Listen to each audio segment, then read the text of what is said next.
Hello दोस्तों, आपका मेरे चैनल में स्वागत है। तो दोस्तों, मैं आपको आज बताने जा रही हूँ हरतालिका तीज में कौन सी 2 गलतियाँ नहीं करनी चाहिए और पीरियड में हरतालिका तीज में पूजन कैसे करें। दोस्तों, हरतालिका तीज इस बार 30 अगस्त को मनाई जा रही है और दिन मंगलवार पड़ रहा है। ये महत्वपूर्ण बातें मैं आपको बताने जा रही हूँ। तो अभी तक आप मेरे चैनल को सब्सक्राइब नहीं किए हैं तो प्लीज़ मेरे चैनल को सब्सक्राइब करिए और कमेंट में जय माता की ज़रूर लिखिए। और दोस्तों, कोई भी जानकारी नहीं अगर आपको चाहिए तो मेरे कमेंट में ज़रूर लिखिए ताकि मैं आपको नई जानकारी दे सकूँ पूजा के बारे में। तो चलिए मैं आपको बताती हूँ जो महत्वपूर्ण बातें हैं कि पीरियड में हम पूजा कैसे करें। तो नहाए खाए से शुरू करते हैं दोस्तों। तो ये तीज का जो व्रत है वो नहाए खाए ज़्यादा मायने रखता है। जो हम लोग सुबह के समय सरगी खाते हैं 2:30-3 बजे। तो जिन लोगों के घर ये नहीं होता सरगी खाने वाला काम, वो अपने घर के बड़े बुजुर्गों से पूछकर उसकी तैयारी करें और अपना ये व्रत ज़रूर उठाएं। दोस्तों, इस बार तीज का जो व्रत है इस साल जो है मलमास नहीं पड़ा है। आप तीज का व्रत अगर उठाना भी चाह रही हैं तो ज़रूर उठाइए और पूरे मन से माता पार्वती और भोले बाबा की कृपा ज़रूर पाइए। दोस्तों, हम लोग बहुत बड़ी गलती करते हैं तीज के व्रत में। सुबह के समय जब हम लोग सरगी खाते हैं तो उसमें हम लोग कुछ खट्टा खा लेते हैं। मसूर की दाल, बहुत लोग यहाँ पूरे खाना वाना खा के लोग सरगी खाते हैं। तो ऐसा नहीं करना चाहिए। सरगी में हमेशा हल्का फुल्का खाना खाना चाहिए।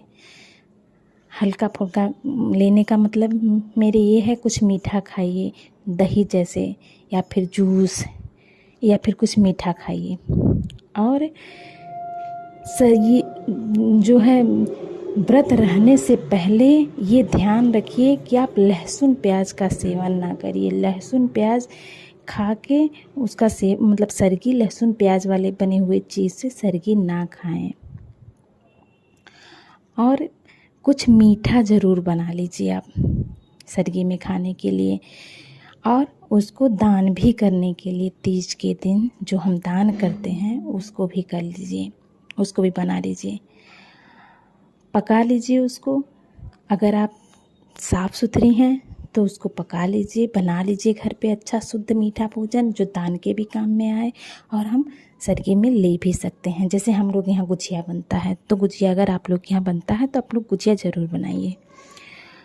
और जो जानकारी वाली बात है तो चलिए मैं बताती हूँ कि पीरियड में बहुत लोग कहते हैं कि हम साफ़ सुथरे हो गए, अब हम छू सकते हैं भगवान को, और या फिर हम पूजा कैसे करें तीज की, जो इतने साल में एक बार आती है तीज का व्रत। सब लोग चाहते हैं कि हम भगवान की पूजा विधि विधान से करें और उसका फल प्राप्त हमको हो। तो अब उसके लिए कोई क्या कर सकता है, लेकिन हाँ, अगर आपका छठा दिन है तो आप छठे दिन जो है 5वें दिन छठे दिन माता जी का आप पूजा कर सकती हैं। माता जी को सिंदूर लगा सकती हैं और अपने आप को भी सिंदूर लगा सकती हैं। उनके मांग में लगाने के बाद रही बात शिव भगवान की, तो शिव भगवान की पूजा आप अपने घर में किसी भी सदस्य से करवा सकती हैं, या फिर आपके पति हुए, बच्चे हुए, सास हुई, जेठानी हुई, जो भी आपके घर में मौजूद हो उससे आप पूजा करवा लीजिए। अगर माता जी शिव भगवान की मूर्ति अलग अलग है या फिर आपने बनाई हुई है मिट्टी की तो अलग अलग होंगी, तो आप माता जी की पूजा कर सकती हैं। लेकिन एक चीज़ और, अगर एक ही फ़ोटो में माता पार्वती और शिव भगवान है तो आप उस फ़ोटो को टच ना करिए छठे दिन के अंदर। छठे दिन के बाद आप कर सकती हैं।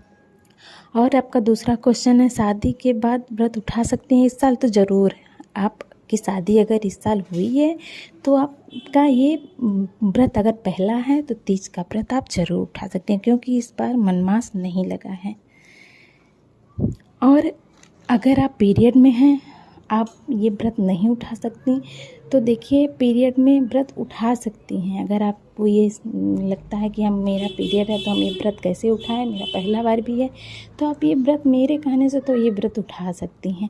क्योंकि देखिए क्या पता कि अगली बार भी आप इसी कंडीशन में हों और अगली बार मनमास भी लग जाए। इस साल कुछ नहीं है तो आप उठा सकती हैं ये व्रत। पूजा, रही बात पूजा की, तो मानसिक पूजा कीजिए और पति को छू करके आप ये पूजा कर सकती हैं। पति में भी तो भगवान को देखते हैं लोग, तो पति का पैर छूइए, उसके बाद व्रत का संकल्प ले लीजिए, शुरुआत कर दीजिए आप। दूसरा क्वेश्चन आप लोग का आपके मन में होगा कि पीरियड में हम क्या अच्छे से तैयार हो सकते हैं, 16 श्रृंगार कर सकते हैं? ज़रूर कर सकती हैं आप। अगर आप पीरियड में भी हैं तब भी आप पूजा नहीं करिए, लेकिन आप श्रृंगार भरपूर कर सकती हैं। तो अगर आपको पूजा के लिए कोई भी, तीज के लिए कोई भी जानकारी अगर चाहिए तो मेरे कमेंट में ज़रूर लिखिए, मैं आपको